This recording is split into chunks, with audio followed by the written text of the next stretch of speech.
Salut à tous, j'espère que vous allez bien. Donc, je reviens encore vers vous pour vous parler des choses de cette réalité du visible. Alors, comme je le dis constamment dans mes vidéos, que mon monde qui est Salomon dit qu'il n'y a rien de nouveau, ce qui a été, c'est ce qui est, c'est ce qui sera, est encore. Et le physique est le reflet du non visible. Et Tété, qui est le créateur, parle tantôt d'une manière, tantôt d'une autre, et là on n'y prend point garde. Alors, si tu ne prenais pas garde autrefois, dès à présent, commence à prendre garde par rapport à ce que tu peux voir, par rapport à ce que tu peux entendre. Analyse bien la situation, retiens ce qui est bon et partage-le avec tes enfants afin qu'ils puissent sortir de l'ignorance. Alors, ici, dans ce partage d'aujourd'hui, je vais vous montrer avec preuve à l'appui que celui dont on nomme Jésus-Christ dans les Bibles classiques n'a jamais apaisé la tempête et que c'est une histoire qui a été piquée dans le livre de Actes 27 et de Jonas chapitre 1 et dans le livre des Psaumes de David. Donc c'était le vécu de d'autres personnes qu'on a essayé d'attribuer à ce personnage de Jésus-Christ. Donc c'était un scénario.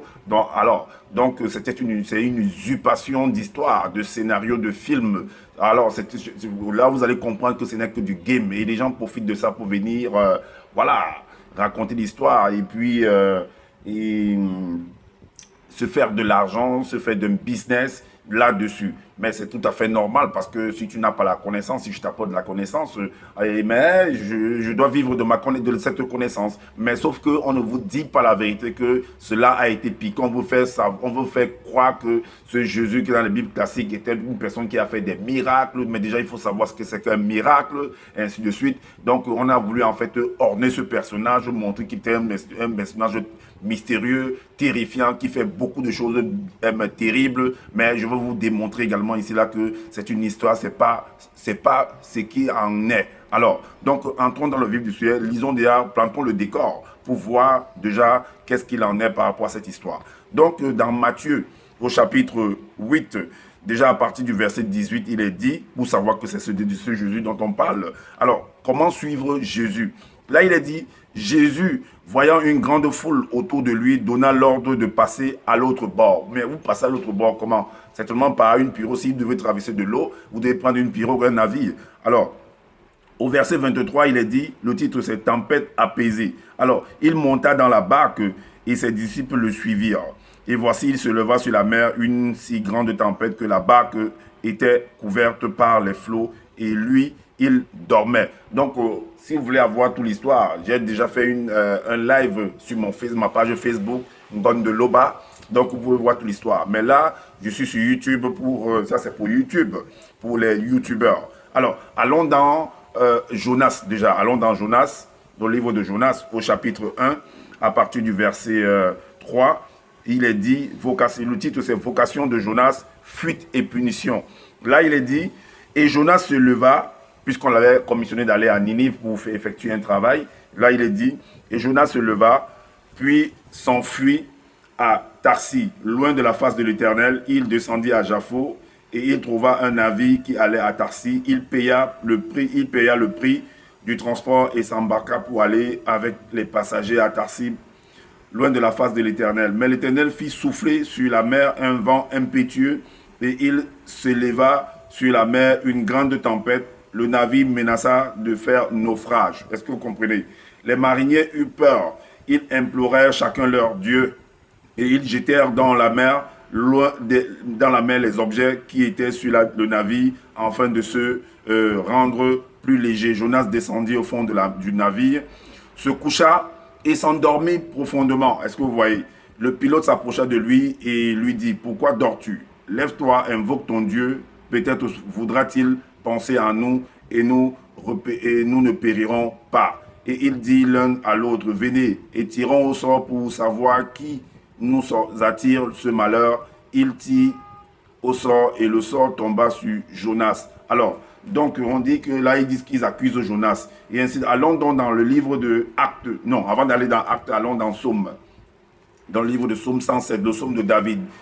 Là, dans le Psaume de David, c'est un vécu du roi David par rapport à ce qu'il a vécu personnellement ou bien par rapport à ce qu'il a observé et il ne fait que raconter. À partir du 107, à partir du verset 23, il est dit, ceux qui étaient descendus sur la mer dans les navires et qui travaillaient sur les grandes eaux, dont on parle des gens qui font par exemple de la pêche, on parle par exemple des gens qui font comment on appelle ça, ceux qui vont dans les bateaux de croisière, ceux qui vont en fait, oui, peut-être quelqu'un peut avoir son yacht son yacht et puis qu'il va par exemple voilà, se balader et ainsi de suite. Et il y a la météo, il y a toutes ces prévisions qu'il faut visualiser. Et si tu visualises toi ça, ben voilà. Donc il y a aussi ceux qui, des bateaux qui transportent des marchandises, des bateaux à conteneurs également. Alors, donc ceux qui étaient descendus sur la mer dans les navires et qui travaillaient sur les grandes eaux, ceux-là virent les œuvres de l'Éternel et les merveilles du haut milieu de l'abîme. Il dit, et il fit souffler, il dit, et il fit souffler la tempête qui souleva les flots de la mer. Il montait vers les cieux, il descendait dans l'abîme. Leur âme était éperdue en face du danger. Saisis de vertige, ils chancelaient comme un homme ivre, et toute leur habileté était anéantie. Dans leur détresse, ils crièrent à l'Éternel et il les délivra de leur angoisse. Il arrêta la tempête, ramena le calme et les ondes se tuent. Il se réjouit de ce qu'elle était apaisée, et l'Éternel les conduisit au port désiré. Qu'il loue l'Éternel pour sa bonté et pour ses merveilles en faveur des fils de l'homme. Voilà donc l'histoire. Donc c'est piqué dans tous ces différents passages pour monter de toutes pièces ce personnage de Jésus et faire semblant, et nous faire croire que voilà, c'est un homme mystérieux, que c'est un homme qui a fait soi-disant des miracles et tout, qui a aidé des gens. C'est du n'importe quoi tout ça. Donc arrêtez, sortez de toutes ces histoires-là et voilà. Donc ici, moi, je viens partager avec vous ce que j'ai reçu dans l'initiation et j'ai constaté que c'est du n'importe quoi, mais la connaissance est bien, il faut connaître en fait le bon, il faut connaître le mauvais, l'arbre de la connaissance du bien et du mal. Alors au chapitre 27 du livre de Actes, il est dit « Départ de Paul pour Rome, navigation et naufrage ». On vous plante déjà le décor, on vous fait déjà comprendre qu'il y avait une navigation, mais au cours de cette navigation, il y a eu un naufrage. Alors, allons lire. On dit à partir du verset 3, « Le jour suivant, nous abordâmes à Sidon et Julius qui traitait Paul avec bienveillance lui permit d'aller chez ses amis et de recevoir leurs soins. Parti de là, nous longeâmes l'île de Chypre parce que les vents étaient contraires. Après avoir traversé la mer qui baigne la Cilicie et la Pamphylie, nous arrivâmes à Myra et Lycie. Et là, le centenier ayant trouvé un navire d'Alexandrie qui allait en Italie, nous y fit monter, donc qui allait en Italie.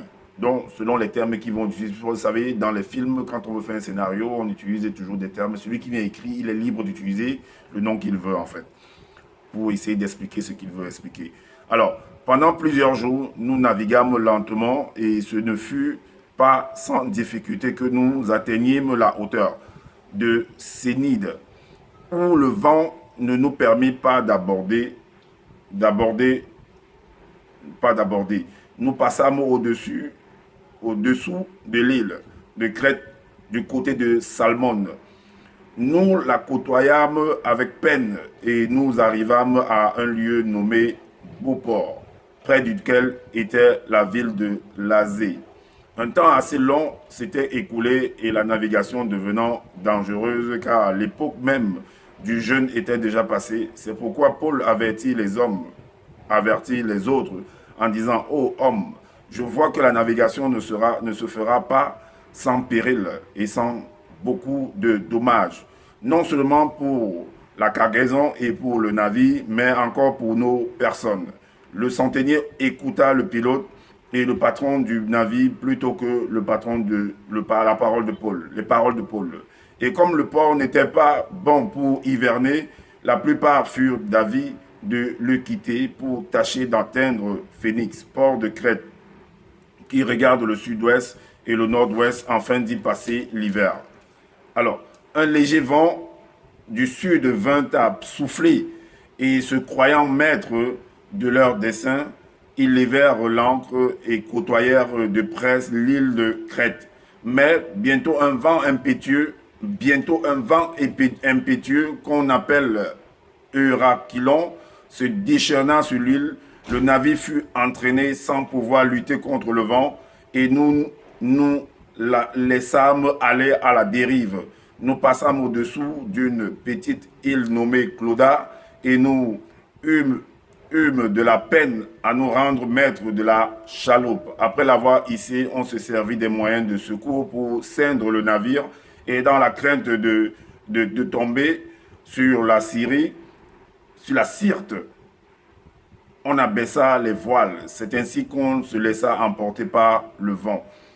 Comme nous étions violemment battus de la tempête, le lendemain, on jeta la cargaison à la mer et le troisième jour, nous y lançâmes de nos propres mains les agrès du navire. Donc, je m'arrête là. Donc, voilà l'histoire en fait, qu'on a piqué ainsi par là pour venir coller en fait sur le personnage dont on nomme Jésus, afin de nous faire croire que voilà, il a apaisé la tempête, c'est un homme mystique, c'est un homme miraculeux, il a des pouvoirs, c'est faux. C'est faux cette histoire-là. Donc voilà, c'est des personnes en fait c'est le vécu de beaucoup de personnes, comme c'est le cas même à cette époque. Si vous avez vu qui a apaisé la tempête, voilà, des inondations un peu de partout, en Belgique, en Allemagne, en Chine, qui s'est levé, voilà des cyclones comme par exemple les Katrina, tous ces trucs-là qui se lèvent, qui est allé un jour se mettre là-bas et dire que Katrina, arrête-toi. Donc, des gens, en fait, n'ont pas vérifié la météo ou alors se permettent de pouvoir se lancer dans la mer pendant que la mer est en pleine ébullition. Et, par exemple, la mer est en plein mouvement et ils viennent nous raconter, ils collent les histoires par-ci, par-là parce qu'ils veulent faire croire qu'ils ont de la connaissance. Et que, bon, oui, il faut le dire quand même, ils ont de la connaissance parce que venir prendre les choses et monter un truc, c'est avoir quand même de la joujotte. Est-ce que vous voyez? Donc, voilà l'histoire. Comme je vous dis constamment dans mes vidéos, de partager, de liker, de vous abonner massivement, d'activer la cloche de notification et dites-nous en commentaire ce que vous en pensez par rapport à ce que vous venez d'entendre. Et voilà, et apportez-nous également des suggestions, des sujets si vous les avez et puis on parlera. Donc j'ai été initié, je partage une initiation que j'ai reçue. Moi, je n'invente rien, je viens juste lire ce qui est écrit, mais j'analyse pour voir qu'est-ce qui s'est vraiment produit et je partage avec vous. Alors, donc sur ce, je vous dis à bientôt pour une prochaine vidéo.